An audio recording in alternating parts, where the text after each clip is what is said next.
going to the topic of the zero billing, last budget hearing, tinanong ko yon because the chairman of PhilHealth is actually the Secretary of Health.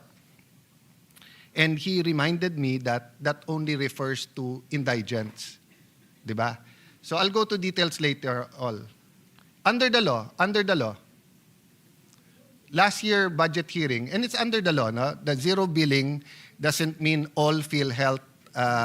So just to be clear, Mr. President, the zero balance is now a new creation. So even in the beginning, I was also of the impression that what are you talking about? The no balance billing was really for indigents only. But now the zero balance let is me for go to all. That's what I'm asking Okay, you sure. to clarify. Okay. Last year, nung binanggit ko na drawing lang naman yung zero balance, zero billing, which I also brought up sa hearing when Senator Bongo was held, and I also brought it up when I was the chairman of the Committee on Public Enterprise, no?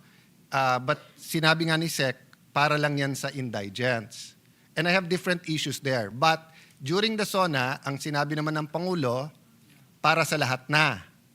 But only in public hospitals. Hindi pa kaagad nasabi yun ng SONA, Mr. President. Yeah, kasi so that's my question. Can you clarify? No, hindi sinabing for what hospitals. Kaya nga, lahat ng... Well, maraming hindi naka-pick up because I'm just saying na napakaraming mayors na lumapit sa atin at nagtanong na, No, saan? but Hindi namin alam yan. For the record, so that people who are watching and tayo mismo and the mayors, governors, health practitioners knows, ano yung as of today, ano yung rule? Ano yung kompletong rule as of today? Para lang malinaw. So now, today, the rule is, and this was all clarified, I have to say this is my own personal appreciation of how things were clarified over time. No, but can the secretary clarify it? The only point I'm making, nandun pa rin ako dun sa, hindi yun clear sa akin sa SONA. No, pero para clear. Ang ngayon, I'll tell you now what the secretary says. I'm saying also that ngayon, clear na siya sa akin. Pero nung sa SONA, hindi pa siya so what's clear. the rule So as what of the today? rule is now, and I also shared the rule with our colleagues earlier, is that if you go to any DOH hospital and you are a patient in a basic accommodation or ward, then zero balance ka, which means zero. Wala kang babayaran. Whether indigent ka o hindi. It doesn't matter. Okay. Basta tao ka, Pilipino ka, pumunta ka sa DOH hospital at dun ka sa basic accommodation or ward, that means you will have a zero balance. Okay. So kung hindi naman sa DOH hospital, pero indigent ka, zero balance ka ba? No balance. Ano ba difference ng no balance at saka zero balance? So, pag pumunta ka ngayon sa LGU hospital, covered ka ngayon ng no balance billing policy, and that is for indigents. What does no balance billing mean? It doesn't mean no balance. Kasi may balance. Kasi there are case rates, but some of them are outdated. And as I also explained earlier, we are migrating to the DRG, which is a different system from the case rate na mas complex ang review niya ng babayaran. But for now, we still have case rates. So there's a big chance na meron kang balance. Okay, so what's the difference between zero balance and no balance? So there's zero no such thing as zero balance is balance? the DOH hospital that talagang zero balance. Ang no balance sa LGU hospital is only for indigents, pero hindi siya, it's possible na may balance pa. So hindi no balance yun? Hindi nga. Kanina ko pa sinabing hindi nga. Sabi mo sa LGUs, it's no balance. No, that's the name of the program. But it doesn't mean that it is no balance. That's why So isn't that false advertising? I think so. From now on, I will not ask you questions. Okay. This is my next 100 questions. Okay. Yeah, Thank you. Well, then we'll have to ask the Senate President to suspend the rules if you're not going to ask me questions. I'm making a point. Sorry, my dear sister. I'm making a point na ang basis ng conversation is trust eh. So if you tell people no balance, pero sandali, may balance. Di ba? So why would they name it no balance kung may balance? Di ba? Yeah. Mr. President, please, I will explain to the stenographer what is going on here. My staff is trying to explain to me what is the meaning of no balance, telling me that it is a PhilHealth program. But Yeah. once in a while, I agree with my brother. Take note, Senator Joel. Once in a while, I agree with him. No balance means no, none. Wala ka nang babayaran. Eh, meron nga. Madalas meron. Yeah. So, huwag niyo nang ipaliwanag sa akin kasi hindi ko yan kayang Yeah. ipaliwanag dahil sumasang-ayon ako. Yeah, I'm sorry for that, but I did ask the permission of Senator Soto, our Senate President, and of course ngayon ang nakaupo si Senator JV, our Majority Leader. So with your permission, can we suspend the rules so that I can ask directly? I'll try to be as brief as possible para matapos ko tong issues, but I really think the Secretary should answer Mr. these President, issues. and if I may advise my brother, please continue asking this topic because even after I already explained, and dapat pumapalakpak na yung mga katabi ko dito na I agree with you 100%, eh nagpapaliwanag pa rin. So, Yes. by all means, I will stand up, And I'll I will observe do my best to because keep my cool, but I think we shouldn't leave the hall without clarity. Meaning either no balance nila talaga or palitan nila yung pangalan, di ba? But let So, me end on a happy note. Happy ako na si zero balance truly means zero balance. Yes. Happy ako doon. And So, I just pray na there is enough funding na talagang hindi tayo babalikan next year Yeah, na but nagsara na yung before- ospital kasi yung MOE nila, wala na silang Yeah. pambayad sa ganito dahil nagamit na sa zero balance lahat. Sana naman hindi kasi nga, yes. But before you pinaninindigan natin yung turn zero over to the balance. good secretary, you confirm, di ba, that under the law, and in fact, the secretary is the chairman of PhilHealth. Yes, that is Yeah, correct. so he should be able to answer these questions. Yes, and Yes. and the president is also here to assist. So, but I think if he wants to ask directly, there must be a motion to suspend the rules. Yes. Majority Leader.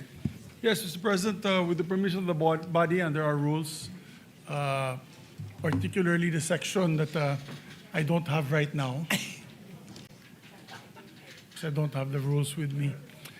Mr. President, upon conferring with the Minority Leader, obviously he's the one who's requesting for it, together with our members here in the chamber, I move to suspend the rules of the Senate to allow the DOH Secretary, Dr. Ted Herbosa, to respond directly to the queries of the members of the Senate.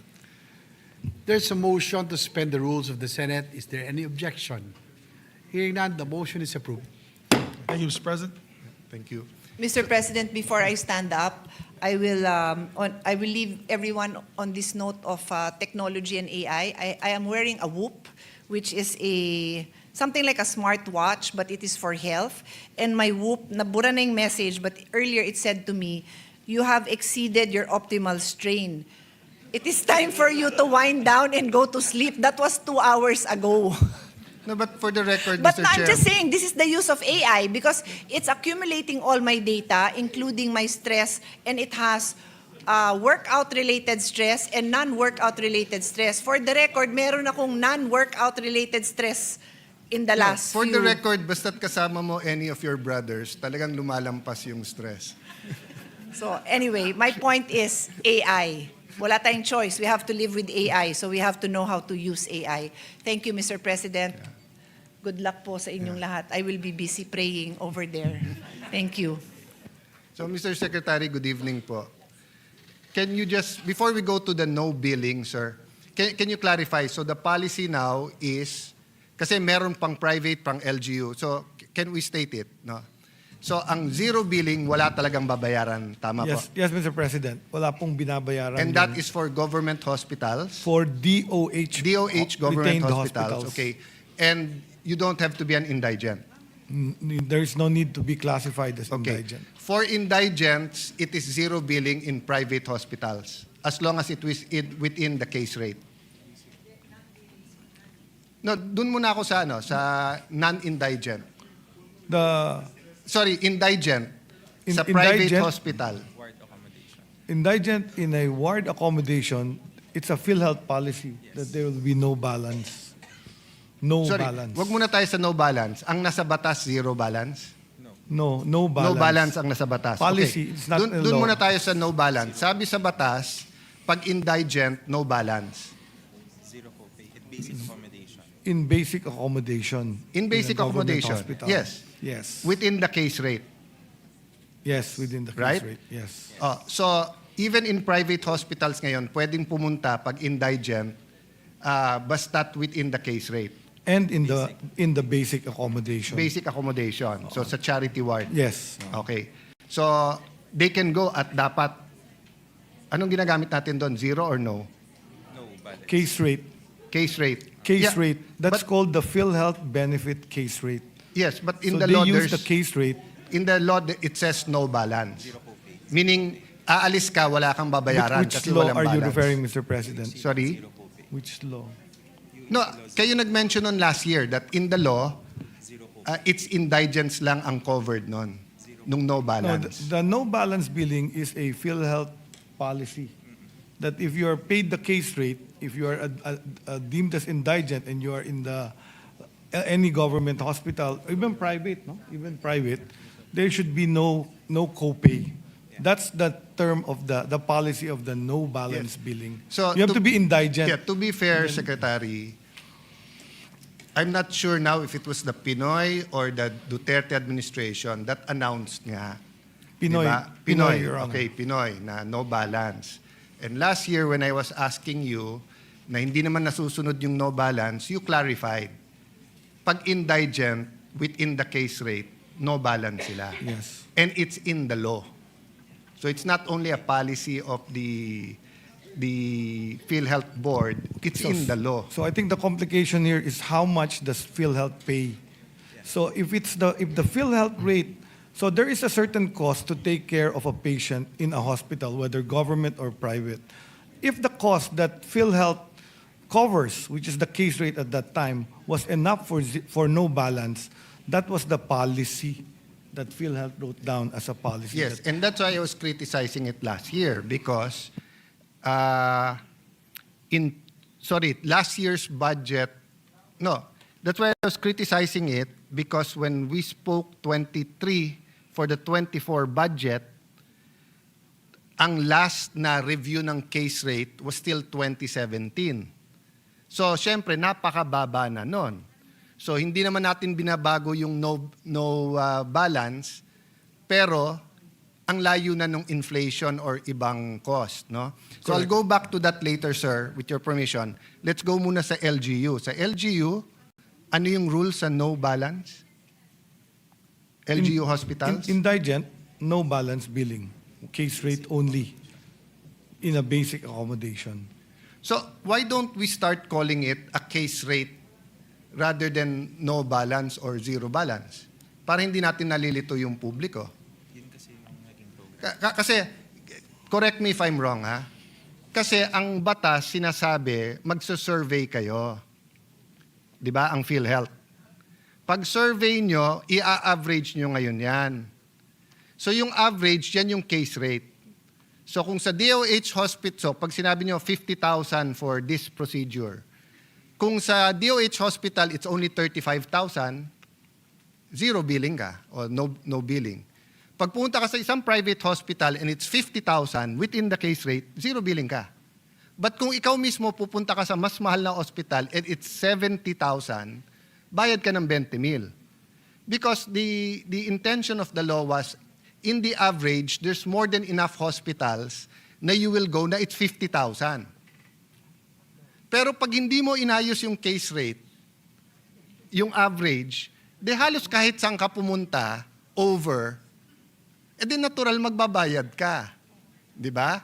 So the no billing or zero billing, ang kambal niyan yung case rate. Tama?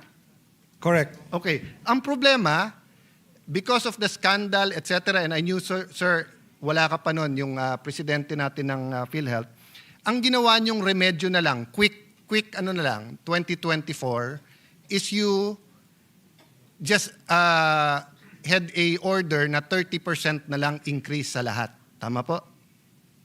30% plus another 50% increase in case Yes. rate. So the total No, increase as of 20 today is 80%. Yes, 30% noong 2024, and then nagsunod nga, same year, another 50%. Okay? Correct. That's correct. Matatapos na yung 2025. Ba't hindi kayo nagsasurvey? Ongoing, there are how many thousand case rates? There are so many thousand case rates. So the case rate was across the board, but we are increasing a lot of rates that have now really gone beyond Yeah. zero balance. For example, dialysis. It used to be 2,500. We increased it to 6,350. And dialysis patients are not paying any more additional, even in the private dialysis center. No, Heart attack, we also increased it from a measly 75,000. We increased it to about 500,000 plus. I So acknowledge today, that. I even acknowledge- jeepney drivers are treated in private hospitals for. I acknowledge yung coronary artery bypass graft surgery is 660 until 960,000. Philippine Heart Center, it's 550,000. Makati Med, it's 550 to 900,000. May sobra pa ng 6,000 and world-class ang Makati Med. I acknowledge that. I acknowledge dialysis, ganun din, di ba? But ang point is not that, I tell my staff, huwag kayong pumunta sa akin at sasabihin nyo, sa major subjects, 90 kayo lahat, pero sa isang subject, 70 ka. We're talking about our healthcare system eh. And that's why you're supposed to have periodic surveys. But nowadays with digital, and because you regulate hospitals, you cannot send to all the hospitals one piece of paper, or you cannot send a iPad na sasagutin nila, then they give it to you at sasagutin? For your information, the PhilHealth is currently doing what's called shadow billing for the diagnosis-related groups. Sir, So you're not because we're going to answering my change- questions eh. Nandun ako sa inyong survey sa case rate We are, para the malaman survey nyo. is the shadow billing of how much each case costs currently in several hospitals. And how I think long- 160 Yes, hospitals. it's November. PhilHealth is doing It's this. November now. Taguig has 1.3 million residents. We have about 160 to 180,000 households. Every quarter, we do a survey with 200 questions at least per household. Every quarter. It's November now. Why can you not have this survey para alam talaga natin magkano? So, if you're going to tell me, You asking about a household survey No, done I'm by telling PSA you or that- a survey of hospitalization? we're surveying 160,000 households every 3 months. Household, not You- hospitals. Not hospitals. You're So sur- we're surveying hospital Yes. costs. So isn't it easier for you? You're going to do 160 hospitals na under your regulation, hindi nyo matapos kaagad? It's ongoing. We're doing it. Kailan matatapos? It's November na eh. Yes. For the survey to be completed, it's about 5 to 6 million claims that they started Sir, to average the cost. You don't need the claims. Ang pinag-uusapan dito, costing analysis. All you have to do is ask all the hospitals yung bawat ano nyo, magkano yon. So when there is a claim, there is also the actual cost and the bill. So PhilHealth has all that data. Kaya nga So pinapahirap. they're doing the survey Mr. of Secretary, 5,000. Mr. Secretary, learn to listen din. I'm telling you, pinapahirapan nyo ang sarili nyo. Ito, cesarean section, 23,000 to 58,000 pesos. Sa Fabella, 37,000 pasok. Sa Makati Med, 18 to 240,000. All you have to do is ask Makati Med to average that for you. You send the survey forms, they send it back. You're talking about 160 hospitals. Kayang gawin ng 1 linggo yan. Pinapahirapan nyo sarili nyo. So, 2024, that's 9 years hindi kayo nag-survey. Sorry, 2017, 2018, 2019, 2020, 21, 22. 7 years. So last year, nilagyan nyo na lang percentage. Ngayon, November na, wala pa rin. So habang wala yan, niloloko natin ang tao sa billing nila. Kasi announce tayo ng announce na don't worry, may PhilHealth, lahat kayo, membro, may zero billing, may billing, may ganitong programa, etc. Litong-lito na sila. Di ba? So why don't we simplify it? Oh, so assuming we do it your way, when will you get the average? When will you get the cost analysis?